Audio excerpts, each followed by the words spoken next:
Hello students, जय जगन्नाथ। आज मैं आपके लिए और एक तो गवर्नमेंट जॉब की वैकेंसी लेके आया हूँ। इस वीडियो को जल्दी शुरू करते हैं। इस वीडियो थोड़ा जल्द लेंदी हो जाएगा और इस वीडियो में आपको सारा कुछ डिटेल बताऊंगा, एक्सप्लेन करूंगा, एज, क्वालिफिकेशन वगैरह सब कुछ। ये जो वैकेंसी है रिजर्व बैंक ऑफ इंडिया की तरफ से ऑफिसर ग्रेड वी की कितना 3 कैडरे की पोस्ट है।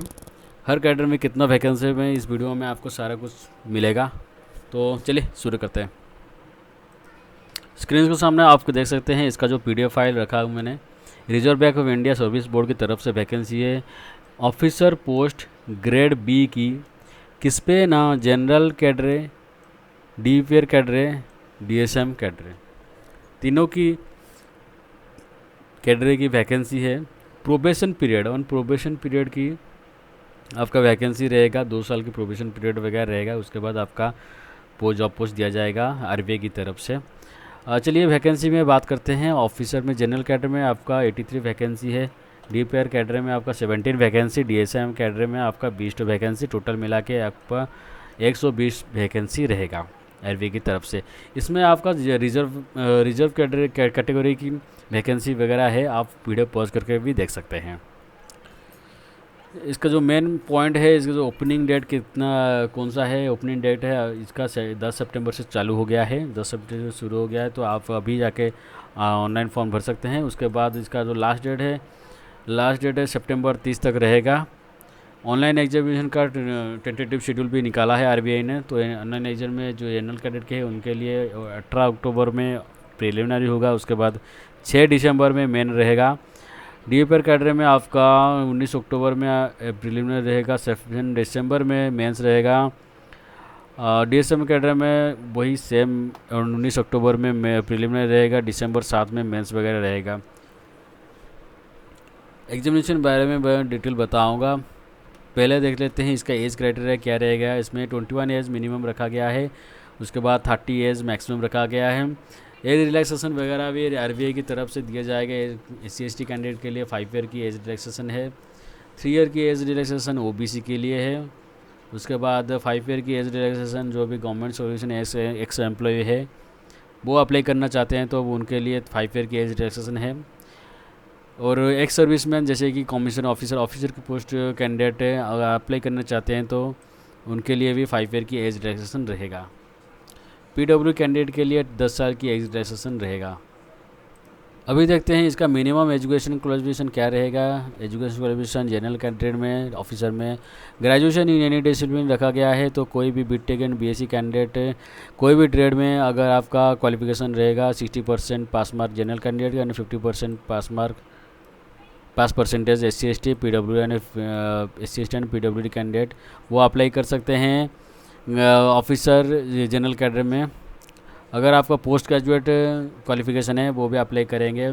एक पॉइंट है कि आरबीआई ने बोल दिया है कि इसमें कोई एजुकेशनल गैप नहीं होना चाहिए। मतलब आपका 12th के बाद ही आपका 3 साल का और 4 साल का आपका ग्रेजुएशन होना चाहिए। और पोस्ट ग्रेजुएशन आपका ग्रेजुएशन के बाद 2 साल का ड्यूरेशन होना चाहिए। डीपीआर कैडर में MSc की इकोनॉमिक्स में होना चाहिए। इस डिटेल ट्रेड वगैरह, इस डिटेल फील्ड वगैरह आप मैंने हाईलाइट कर दिया, आप वीडियो पॉज करके भी देख सकते हैं। सर मैंने ग्रेजुएशन में हमने आपको बोला था कि ग्रेजुएशन कैंडिडेट में बीटेक बीएससी नहीं तो बीएससी ओनली कैंडिडेट अप्लाई कर सकते हैं। इसमें बीटेक टेक्निकली क्वालिफिकेशन, हाँ टेक्निकल क्वालिफिकेशन भी दिया गया है। टेक्निकल कैंडिडेट भी अप्लाई कर सकते हैं। उसके बाद बात करते हैं DSIM कैंडिडेट की मास्टर डिग्री होना चाहिए। मिनिमम 55% पास मार्क होना चाहिए। किस फील्ड में आप टोटल डिटेल आप दे सकते हैं। मैं इसमें डिटेल एक्सप्लेन नहीं कर रहा हूँ। जो मेन इम्पोर्टेंट है वो आपको आपके सामने रख रहा हूँ, क्यों ना इस वीडियो आप पूरा लेंदी हो जाएगा। यूट्यूब में डालने में आपको ही तकलीफ होगा देखने में। इस वीडियो का आपको डाउनलोड करना है तो डिस्क्रिप्शन में जाकर आप डाउनलोड कर दीजिए। मैं वहीं पर लिंक दे दूंगा और डायरेक्ट लिंक दे दूंगा। आप वहीं पर जाके डायरेक्ट लिंक क्लिक करके आप अप्लाई कर सकते हैं। अगर मास्टर डिग्री के बाद अगर आपका 4 ईयर का बैचलर डिग्री भी होगा तो कोई भी मतलब किस फील्ड में आप ये भी देख सकते हैं। तो DSIM कैडर पे आप अप्लाई कर सकते हैं। आरबीआई ने नोटिस किया गया कि कोई इंस्टीट्यूशन जो सीजीपीए परसेंटेज अवेला सीजीपीए देते हैं मार्क वगैरह, तो 6.75 अगर आपका सीजीपीए होगा तो 60% पास मार्क रहेगा, 6.25 रहेगा तो 58% पास मार्क रहेगा, 5.575 सीजीपीए रहेगा तो 50% कंसिडर किया जाएगा। आरबीआई की तरफ से दिया गया है पॉइंट। और एक तो मेजर पॉइंट दिया गया है आरबीआई के, अगर कैंडिडेट जनरल कैंडिडेट और ईडब्ल्यूएस कैंडिडेट कोई भी अप्लाई कर रहे हैं, अगर वो इस पोस्ट के लिए पहले ही अप्लाई कर चुके हैं, 6 टाइम अगर एग्जामिनेशन दे दिए होंगे तो वो अप्लाई नहीं कर पाएंगे। SC ST OBC and PWD candidate ही अप्लाई कर सकते हैं, मगर general candidate and EWS candidate 7वीं बार एग्ज़ाम नहीं दे पाएंगे, वो उनका एलिजिबल नहीं रहेगा। SC ST OBC and PWD candidate apply कर सकते, 7वीं बार एग्ज़ाम दे सकते हैं। पीडब्ल्यूडी कैंडिडेट के लिए ये टोटल डिटेल दिया गया है, कौन सा कितना बेंचमार्क होना चाहिए, डिजेबिलिटी होना चाहिए कितना परसेंट का। ये पीडीएफ में आप डायरेक्ट डाउनलोड करके पढ़ सकते हैं।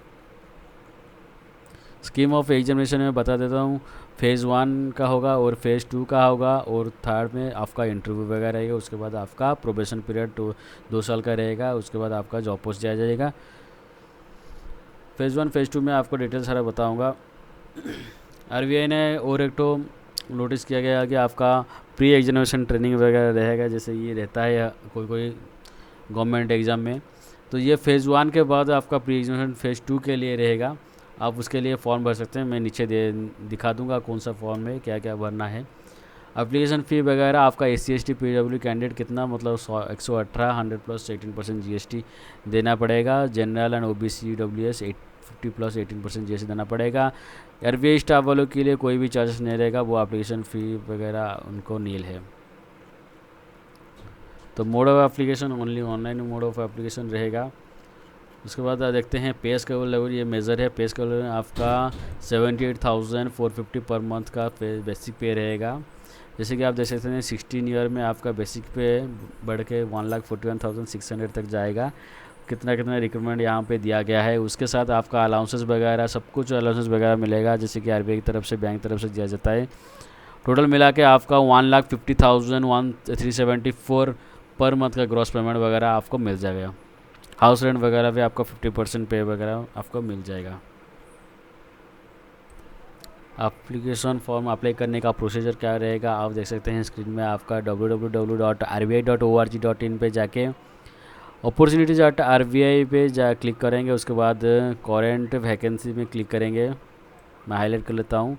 वैकेंसी के बाद क्लिक करेंगे, एक तो हाइपरलिंक आएगा ऑनलाइन एप्लीकेशन फॉर्म, वहीं पे ही लिखा होगा कि डायरेक्ट रिक्रूटर ऑन प्रोबेशन, वहीं पे क्लिक आप डायरेक्ट रजिस्ट्रेशन करके फॉर्म फिलअप कर सकते हैं।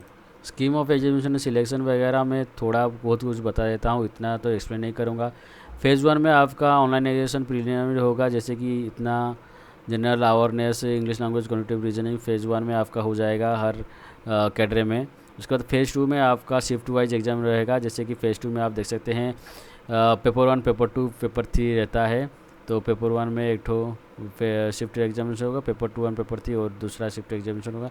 ऐसे ही इस डिटेल को मैं पीडीएफ में आप पढ़ सकते हैं डाउनलोड करके, नहीं तो मैं आपको दूसरे कोई वीडियो में अगर कमेंट में बोलिए आप अगर चाहते हैं तो मैं दोबारा वीडियो बना के इस डिटेल में आपको समझा दूँगा क्या क्या सिलेबस वगैरह क्या रहेगा। ये रहा मैंने जो आपको बोला था प्री एग्जामिनेशन ट्रेनिंग, तो candidate SC ST OBC PWD candidate के लिए है। फेज़ 2 के पहले ही आपको प्री एग्ज़ाम ट्रेनिंग दे जाएगा, उसके लिए आपको अप्लाई करना पड़ेगा। ये वाला फॉर्म आपको अप्लाई करना पड़ेगा। अप्लाई करने के बाद इसी पोस्ट में आपका ये रहा आपका पोस्ट वगैरह सब कुछ, इसी पोस्ट में कौन से स्टेट में कौन सा पोस्ट वगैरह आपका डिटेल एड्रेस दिया गया है, आप अप्लाई कर सकते हैं। तो स्टूडेंट्स इतना ही। अगर आपको कुछ डाउट होगा तो इस कमेंट सेक्शन में आप कमेंट करिए, मैं ज़रूर रिप्लाई करूँगा। दूसरा कुछ गवर्नमेंट नोटिफिकेशन के लिए मेरे वीडियो गवर्नमेंट जॉब डेली पे सब्सक्राइब कर दीजिए। बहुत बहुत धन्यवाद।